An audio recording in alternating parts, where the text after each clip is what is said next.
The challenge whenever you talk about the soul is that you're talking about something that doesn't have a formula. It's the most important thing about us, Jesus says, and it's where spiritual life happens.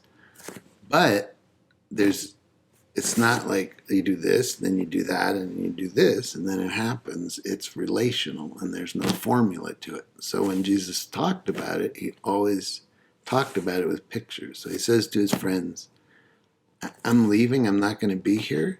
So for this to work, this is what you do. Think of me as a tree, and inside the trunk of a tree is the life. So any branch that's attached to it is going to live. And if you abide in me and I am abiding in you, your soul will be healthy. It'll be healed.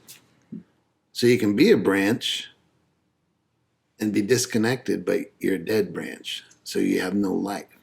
Another picture that Jesus used, he's talking to a woman and he said, if you'll take the gift of water, he's talking about himself, if you'll receive that into your inner being, it'll be like a spring, like a well, and it'll just start to pour out. It'll overflow, because that's what life is like. So the image we've been using is of a garden, that God has come and he's planted his seed, he's planted his life in us. The soil is our soul. So if you keep the soil cultivated and soft, this thing will grow. One of the things that makes our inner life hard is suffering. And the way that you process suffering determines the health of your soul in relationship to God. So if you allow suffering to tell your soul that this is happening to you because God, you can't really trust him, or this is happening to you because actually God can't really, he's not big enough to manage all this, and you let those things in, it destroys your soul. But you have to face the suffering, some of it tragic. So how do you do that and keep your heart soft? Well, what Jesus says is that you mourn. And when I talked about this yesterday, again, it's not a formula. So the way that I do that and the way that somebody else with a totally different temperament does that is going to look very different. It's not, okay, this is what you do.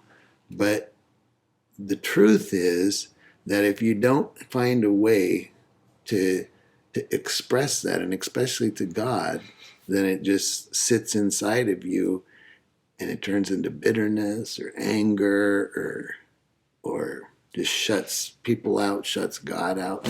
So the only way through it is to walk into it and to process it, and that's what mourning is. We live in a culture that avoids mourning, avoids pain. In fact, the worst thing that you can have is pain. But Jesus doesn't think that way at all. In fact, he can take that and use it to do his good work in us.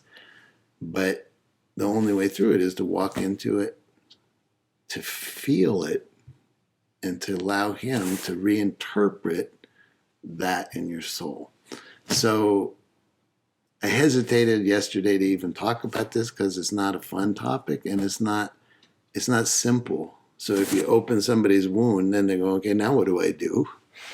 Well, you find the courage to say it out loud to God, to invite him into it, to invite somebody that you trust into it, because as long as it's hidden, it destroys us. But when you can say it out loud, and even if you're angry, say it out loud to God. He's not gonna close up shop because you got mad at him. And so those are really healthy ways to face that.